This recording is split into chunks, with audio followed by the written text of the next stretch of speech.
What's up, everybody, and welcome back to Fireside Giants. I'm your host, Anthony Rivardo, joined by my co-host, Alex Wilson. Today, Daniel Jones has made some headlines with a pretty outrageous desire to get $45 million per season on his new contract. Now, this is way higher than anyone anticipated. Going into this offseason, we thought that the deal could be in the range of 30 to 35, but now it sounds like the asking price has ballooned all the way up to $45 million, according to Mike Florio of Pro Football Talk or whatever outlet he's with nowadays.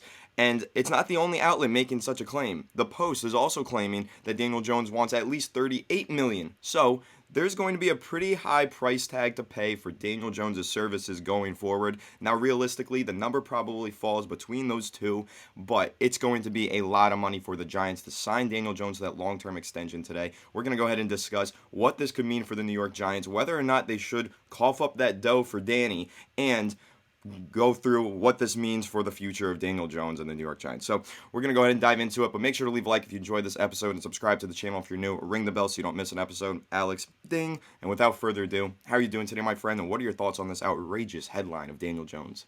$1, take it or leave it. That's $1. That's all I'm offering now. $45 million, guys. Is he worth Patrick Mahomes, Josh Allen money? Absolutely not. This is ridiculous. $45 million. I will gladly walk him out the door myself. I like Daniel Jones. I think they can continue developing him. I think that he has a future with this team. But $45 million is absolute blasphemy, and in my opinion, it's a load of shit to begin with. I don't think $45 million is on the table. I think that they're using Mike Florio of PFT as a talking piece, just getting those numbers out there, trying to create public speculation, trying to freak out about it. I think they're using this as a strategy. It's a very normal tactic, going in way above what he's actually worth. Nobody in their right mind is giving Daniel Jones $45 million. No team out there is giving him $45 million. He hasn't thrown over 20 touchdowns in 3 freaking years. There's a lot left to get out of Daniel Jones, but right now, he hasn't proven he's worth that much. This started at $22 million, $20 million. We were like, yeah, like this makes sense. Then it went up to $25 million. Like, yeah, this still makes sense. Then it went up to $30 million. We're like, okay, yeah, we can live with that. $35 million. Okay, like we're pushing it, but fine. $45 million. Get the hell get off my team. Just get off my team. I'm not sitting here and talking about Daniel Jones at $45 million. I know he has more leverage than the Giants. I'd rather slap him with a franchise tag and hold him hostage on that than let him get a contract worth $45 million over the next 5 seasons. That's ridiculous. It's just unreasonable, and in my opinion, it's unrealistic. I don't think that's anywhere close to the real number that we're going to see. As you mentioned, Paul Schwartz has him at $38 million, 5 years, $190 million. That seems a little bit more realistic. Even then, it's expensive. As like a lot of people are saying, the real beat reporters and whatnot are saying a little bit of a low number, but every beat reporter is slowly climbing up towards that 40 million mark. We started at 30, then it was 32, then, it's maybe 35. Oh, wait a second, it's 37. Now it's 38, and all of a sudden it's 40 plus. This is kind of how this has gone this offseason for Daniel Jones. And here's the thing. A lot of people have been saying to me, the franchise tag is the leverage the Giants have. The Giants don't have much leverage right now. If it's not Daniel Jones, who is it? It's a bridge quarterback. Are you going to go and trade for Rodgers? You're not ready to compete right now. Maybe you are. I don't know. We need more receivers. And Rodgers' contract obviously is pretty big too. Derek Carr is a free agent. Do you go in that direction, paying him just as much? And obviously we know what Derek Carr is. He's a good quarterback, but he has his vulnerabilities, and I don't think that he would be the right solution for us. Do you go and mortgage the future to trade up for a quarterback? Do you wait until 25 and take the best one available? There's, options, but they're not good ones. The only one that makes sense is Daniel Jones. We know they want him back. Schwartz also mentioned that the Giants really like him, and they think that he can be a great quarterback for this team. And I tend to agree. I think he can be the future, but I'm not going to break the bank. I'm not going to hold ourselves hostage because of a $45 million per season contract. And I know that the salary cap continues to go up, but he's not worth that, right? $35 million, 38 is even pushing it. It's justifiable because the quarterback market is so flush. There's so much money going into these players, and ultimately $38 million is not that expensive actually for a starting quarterback in the NFL these days. It's not that unreasonable. So I could see that making sense for him. But 45 is Mahomes money. It's Josh Allen money. It's not reasonable in my opinion. It's probably Lamar Jackson money. That's not Daniel Jones money. You know what I mean? Like there comes a line that you cannot cross. I think that 45 is definitely probably a point where they're trying to just ask for the moon. We know he switched agents this past weekend. So Anthony, when you're looking at this $45 million, how realistic do you think this is? And do you think that the franchise tag gives them any sort of leverage? In my opinion, it's really more of a stalling tactic because you still have to pay that $32 million in full for the 2023 season if they lock him in at that number. And it really hurts the Giants' ability to spend anywhere else because you still have Saquon Barkley to figure out. We've talked about David Long. We've talked about other players. Marcus Peters, the quarterback market is flush with talent. $32 million takes up about 75% of their available cap. That is a bad situation. The Giants want to extend long-term. They don't want to hold themselves hostage this upcoming year and once again just be financially strapped. So I think long-term makes the most sense, but it also comes down to being fair and realistic, and I think $45 million is egregious by most accounts.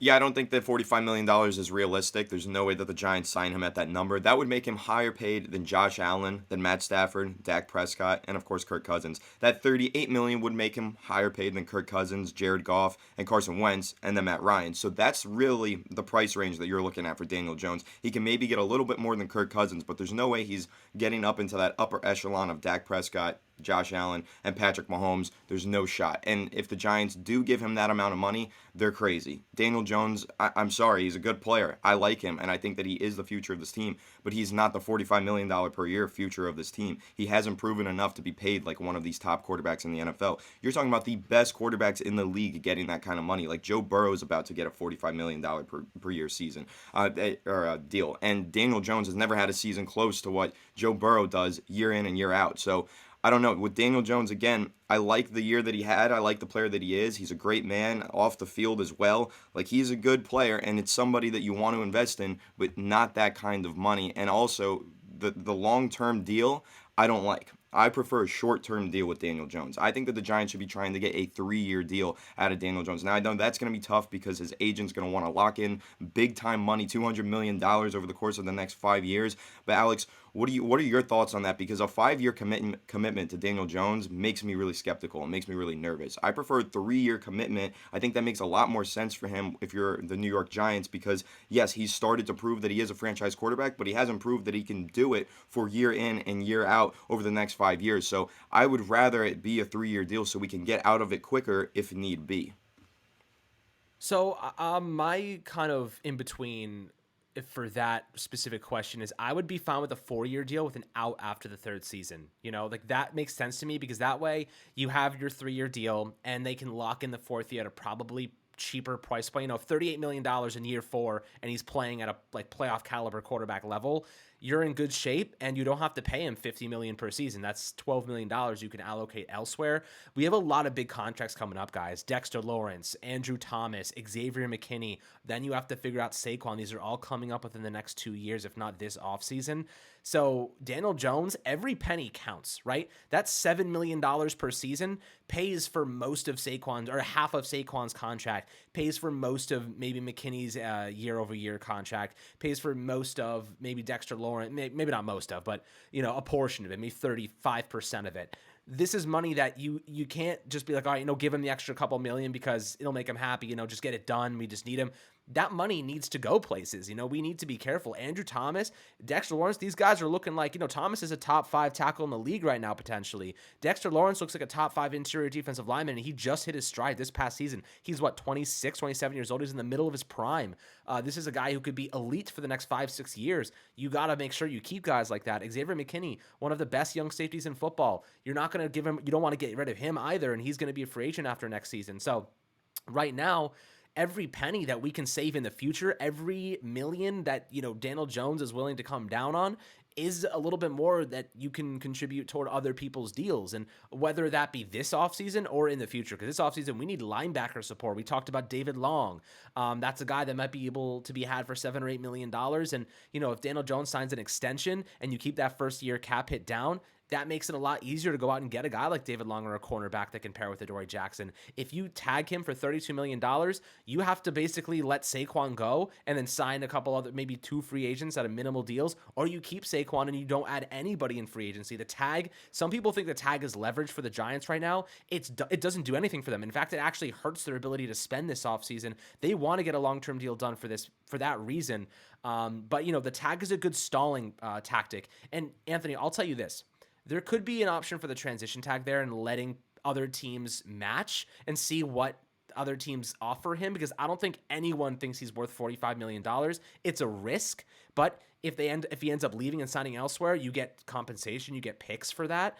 But at the same time, the Giants, I would have to be confident that other team isn't going to be, willing to give him that much money, which I don't think they would be willing to, but I think they'd probably prefer to stay away from that entire sequence and just lock him down before he actually hits free agency in a couple weeks here. But right now, the reports are coming out that it was a little bit more of a bumpy start to negotiations than they would have hoped for. So there's a very real possibility that Jones hits the open market and he starts, asking other teams, what can you do for me? How far are you willing to go? It's only in his best interest. The Giants don't want to let him get to free agency, but they may have no choice if they're demanding $45 million and they're not willing to budge. You know what I mean? I think it's bullshit. I think they settle about between $35 and $38 million. That would be my sweet spot. I think that's fine. But once you push it beyond that $40 million mark, you're talking about a player that should be a top 5 quarterback in the league, and he's not that, right? Like, he's not that. And I don't think, or at least he's not that yet. So, what are your thoughts on that? If you're going to pay him $40+ million, you got to be damn sure. You have to guarantee this guy's going to be a top 10, top 7 quarterback in the league. And I can't sit here and tell you that I think that's a guarantee by any means right now. If he can take a similar jump as he did last year, we're definitely looking at a really, really talented guy who could be a very good quarterback for a very long time here. But Anthony, when you're looking at the step he took this past season, do you think it's realistic to think he can really take another big jump forward? Because if they tag him, you can't make many additions. And if you give him that much money, $45 million per season, you still are going to be kind of screwed unless your draft picks, all of them pan out. So how do you feel about that? Building around Daniel Jones. I know he doesn't want to give up any dollar. He wants to get as much as humanly possible.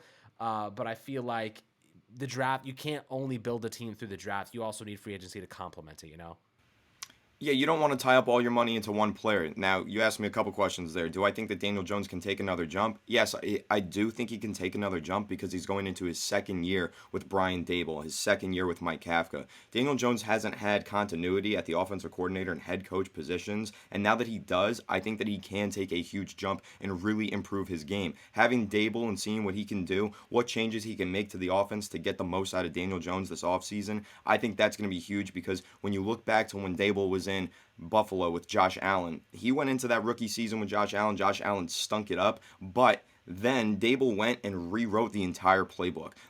I found a really good article about this a while back on PFF where they were running a lot of similar schemes and plays that he ran in college because they thought that would translate well and help him, help get the most out of Josh Allen when he got to Buffalo. But year one, it didn't work. So instead of running a lot of 12 personnel, heavy sets, and under center plays for Josh Allen like he ran at Wyoming, they scrapped the whole offense, turned it into a spread, air raid basically offense over there in Buffalo, and it got the absolute most out of him. So what Brian Dable's going to do this offseason is look at all of the film, look at what Daniel Jones did right, what he did wrong, what made him the best player on any given play, and then he's going to build an entire offense around that. So that's something that I think a lot of fans don't realize is that no, Daniel Jones isn't that player right now, but yes, he absolutely could be that player, and maybe his next contract could be worth $45 million plus. But right now, since he isn't that player, Alex, I agree with you. You can't tie up all that money to him and absolutely just sacrifice the rest of your roster and the rest of your spending on any free agents. I mean, even your draft class is going to be hard to afford when the Giants have extra picks in this year's draft and, tying up all that money into Daniel Jones fully guaranteed on the franchise tag. It's going to be even difficult to just draft players. They're not going to have the money to do that. So, again, there's two sides to it. I see the potential for the future with Daniel Jones. I think that he can have another huge breakout under Brian Dable in year two. Again, I think Dable makes massive changes to the offensive scheme that pays huge dividends for Daniel Jones and his development. But at the same time, that's a lot of money. It's just way too much money. $45 million per year for Daniel Jones is so much. And if you pay him on the franchise tag, you've said it, Alex, the Giants are going to be really limited in their spending. And they do have other free agents that they need to extend. Saquon Barkley is the big one that stands out. He wants somewhere from $14 to $16 million. There's no chance that you can take all of your cap space and just put 14 to 16 on Saquon, and then 32 plus on Daniel Jones with the franchise tag. That's not realistic at all. That just can't happen. The Giants won't be able to afford that. They will have $0 left over, and then they definitely won't be able to sign their draft class. So I think that the Saquon Barkley contract negotiations, those are probably going to heat up soon. We're probably going to be talking about that quite a lot because that one's pretty controversial as well. But this Daniel Jones contract at $32 million, you mentioned something with the transition tag. Now here's why I don't like that idea, and because I think optically it's very bad. Like, it just looks bad that they're going to let him negotiate with other teams while trying to keep him under lock with a tag. I don't think that he would appreciate that very much, and I think that's where negotiations can really sour and take a turn towards the South, because that's just going to look like they're not fully committed to him. And then even if they do sign him, he's still going to have that in the back of his head. They didn't fully commit to me. So, Alex, another thing, though, if he does get franchise tagged, there's another quarterback in the NFL, Lamar Jackson, who was talking about the franchise tag, and there's rumors that he gets franchise tagged. He's not going to play. He's going to hold out until he gets his deal. What do you think about Daniel Jones potentially doing something like that? Do you think that Jones would do that? I know that was the same conversation that people had for Dak Prescott when he was tagged. He played on it and then cashed in with a huge deal the following season. But some quarterbacks, they won't do it. Some players, it doesn't even have to be a quarterback, they won't play on that franchise tag. Do you think that Daniel Jones would consider holding out if he was tagged by the Giants? So I'll tell you this. I think in their opinion, this is what they're going to say. They're going to say, look, this is basically your fifth year option, but you're getting paid a lot more. That's what I think they would tell him. They're like, look, we could have picked up your fifth year option. You would have been paid a lot less. Instead, we're going to tag you. You're going to get $32 million guaranteed, and it's a pretty damn good deal for you. And you can continue working with the coaching staff that you like. You like the scheme. It fits your style, and we're going to add pieces around you to help you out. And I think that kind of perspective makes sense. But because the Giants rejected his fifth year option, I feel like he has a bone to pick. I feel like he wants to get paid. He's like, you know what? I cannot trust anybody. As much as they say they love me, as much as they love my work ethic, they decided they didn't want it. They didn't want me here for a fifth year unless I proved them wrong. And I did. And why would I take their word for anything now when they've already kind of shot me in the foot? So I feel like he's going to try and get every last dollar because of that. I feel like he doesn't give a shit anymore about what they say about him to the public, because behind the scenes, they said they don't trust him. And they made that clear when they rejected his fifth year option. So I think that, the franchise tag, he'll play on it because he's a good dude, and I think that he'll play on it because he believes in himself and he believes in what he's capable of doing. But in terms of protecting yourself and doing what's best for your future, he shouldn't play on it. Like, he should say, I'm not playing on this. I'm only going to play with an extension, and just. But he has all the leverage. Like, the Giants don't have much leverage right now, guys. The franchise tag is a stalling tactic for them, and it hurts them if they actually use it because they can't spend anywhere else to actually help Daniel Jones grow. I don't see them having any leverage. The alternatives are basically Tyrod Taylor, Derek Carr, who looks like he might go to the Jets, or you're trading for like a Justin Fields or something like that, and then the Bears going out and getting like a Bryce Young. And there's crazy ideas to consider here, but Daniel Jones is the most clear-cut one, and we know what he offers, and we know the step he took forward last year, and he won a playoff game with the roster that shouldn't have been there.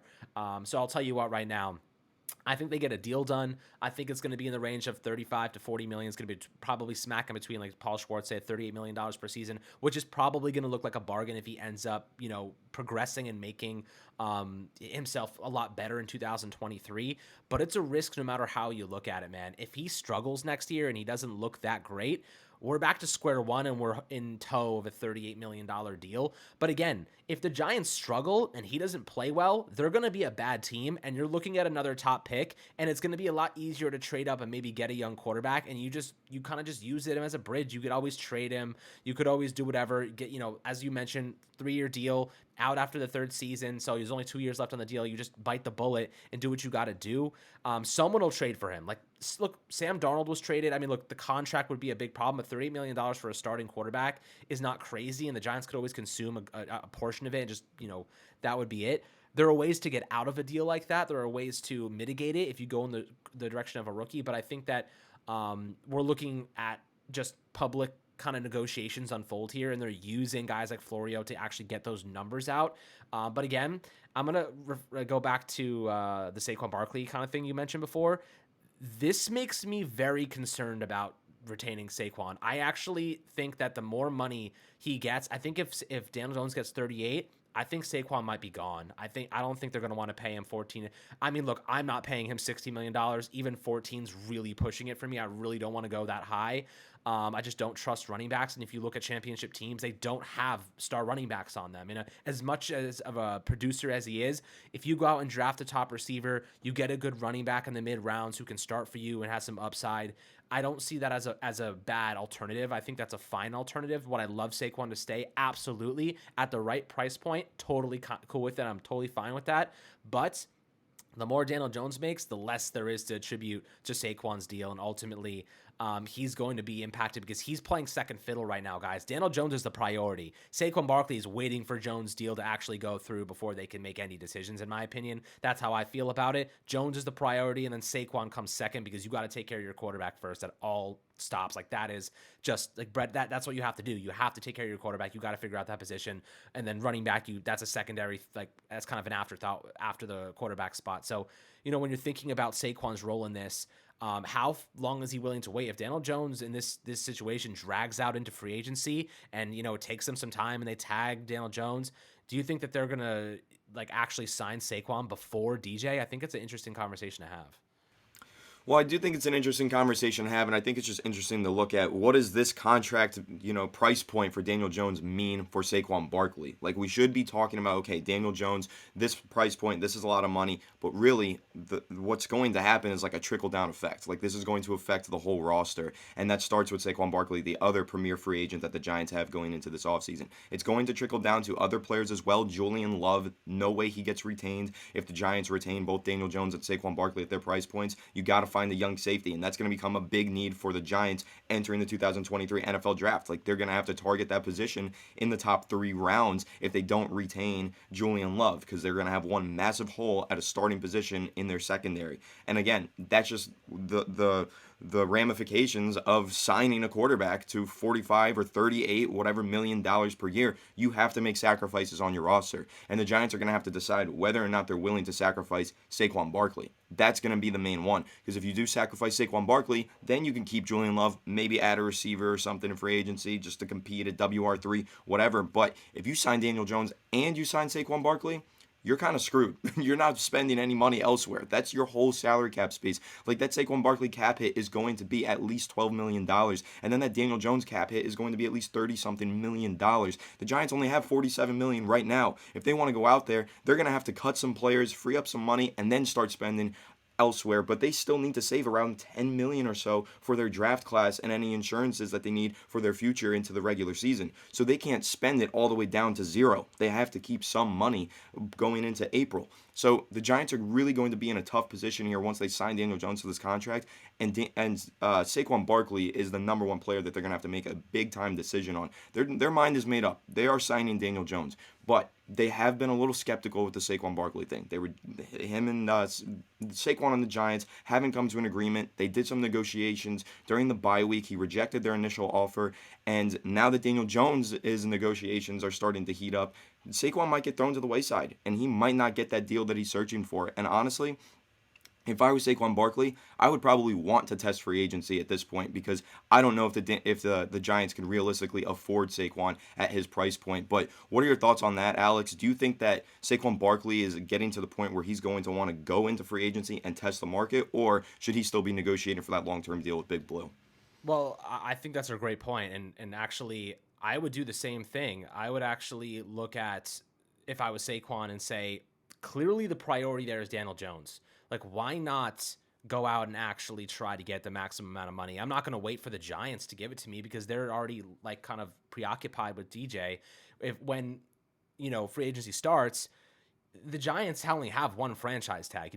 They may only hit the franchise tag for Daniel Jones just to keep him around so they can continue negotiating a long-term deal, which makes Saquon Barkley a free agent and gives him the ability to go and see what's out there. And I think that's what they do. I think that they're willing to see if Saquon finds a better deal, because ultimately they just don't have the money to spend right now, especially if they have to apply the tag to Daniel Jones and they can't afford to go above $40 million for him, and they're just not willing to do it. This is going to be interesting, guys. Like, it's all kind of unfolding at a very peculiar time, But we know that the Buffalo Bills don't value running backs. We know that the Kansas City Chiefs don't value running backs. We know that everything about this coaching staff says to us they don't care about the running back position because both of the teams that they come from have never cared about them, right? And look at the Chiefs. They went out and drafted Clyde Edwards-Helaire, and he got replaced by a freaking 6th-round rookie. You know what I mean? Like, tell me that doesn't tell them all they need to know about what value they're going to give their quarterback money over a running back every single day of the week, and they're going to let him walk, right? They're going to let Saquon walk, and they're going to draft a running back in the mid-rounds, and they're going to start him. They're going to draft a receiver. They're going to take that money and say, hey, we could go out and get Keenan Allen or DeAndre Hopkins, or we can go out and get somebody else in the 2024 free agency class or trade for somebody. You know, they can do a lot of other things with that money. They can do a lot of other things to add playmakers to this Giants offense. Of course, losing Saquon is significant. It would suck, and I acknowledge that, and I know how awful it would be to lose him as an asset on this offense, but there is a red line that they can't cross in terms of the financial point. And I also think that Saquon, if I were him, I would be 100% trying to go to free agency and figure out what my maximum is instead of waiting for the Giants to prioritize Daniel Jones and figure that out before they even look in his direction. They gave him $12 million offer. He said no, and we haven't heard a single thing since, right? They have not budged from that. I don't think that they're going much higher. And the fact that we haven't heard anything on that front probably means they told him, we're figuring out DJ, and then we'll get to you. And if I were Saquon Barkley, I'd be like, that's kind of like, you know, I'm your best player, arguably. I've been your best player. You've seen what I can do. Like, I feel like, you know, an afterthought right now. So why not go and put that same kind of mentality into free agency and look for the best deal? So I think I'm on board with you in the sense that if I were him, I'd be testing the market and seeing what I can get. And I think that point you made just there is like going to tell me that Saquon Barkley could be the franchise tag candidate here. Like you're saying you think that they're going to prioritize the Daniel Jones contract, negotiate with him first and foremost, then get around to Saquon. Well, they're going to find the common ground with Daniel Jones eventually, in my opinion, and they're going to sign him to an extension. But then after that, they might not want us to cough up the dough and sign another long-term extension for Saquon Barkley. They might be like, okay, let's just put him on the franchise tag, get around to negotiating with him way later in the offseason, maybe even right before the start of the regular season. We've seen that before. Some star players will get franchise tagged. They'll sign a deal in like July at training camp. They'll get in there and negotiate. And that's one thing that could happen with Saquon Barkley, because if they're going to be focusing all of their efforts on extending Daniel Jones, signing him to that long-term deal, well, Saquon Barkley is going to become an afterthought, and he might just get franchise tagged, and they'll just deal with it another day. And I think that's a really realistic opportunity or situation here for Saquon Barkley that could unfold. But again, going into free agency, this is going to cost the Giants a lot of money to extend these guys, and they're not going to have a lot of money in free agency. And I don't know, Alex, what do you think that they do with some of the biggest needs on their roster? Like, how do you address wide receiver? How do you address the defensive line depth, the cornerback position? How do you address these positions if you tie up all of that money to Daniel Jones, Saquon Barkley, and maybe Julian Love? You draft freaking well. That's it. Right. You know, you got to draft freaking well. There's no other way. You know, you can't plug every position with free agency. The Giants have to have a kick-ass draft this year. They have 11 picks, right? If you trade back, maybe a couple more decent ones. This is it. If they don't draft well this year, we're staring down the barrel of another annoying regimen that has failed to draft successfully. You know what I mean? Like, it's this year. That's going to make the biggest impact. And guys coming back from last year's injured rookie class and making an impact as well. And so many injuries there, it's just hard to determine what they're going to offer. But this year, man, this is the one that changes the course. Like, we took a big step forward because the coaching was so good, but the talent was bad, right? The coaching got a lot out of bad players or mediocre players. The thing is, you need to get a lot out of good players. You know, you need to get the most out of great players. And ultimately, at the end of the day, the Giants don't have that many great players. So we got to draft well this year. We need to find some gems, and we need to turn them into freaking all-pro players. Like, that's what we really need to do. So I think that answers your question. Yeah, I mean, that does answer the question. The draft, building through the draft is super important for the Giants. We know that. We've been saying that. But just to add those complementary pieces, like maybe a CB2 in free agency, they're going to be losing that luxury now when they sign Daniel Jones to this long-term deal. Like, they're not going to be able to go ahead and sign those guys. But at the very least, they will be getting their quarterback for the foreseeable future under contract, and I think that is huge. So the New York Giants potentially signing Daniel Jones to a deal worth $38 to $45 million. Let us know your thoughts on it down below in the comment section, and make sure to leave a like if you enjoyed this episode. Subscribe to the channel if you're new, and ring the bell so you don't miss one. Bing! Yeah, I knew it was coming, Alex. We'll catch you all on the next one. Have a good one, and let's go Giants.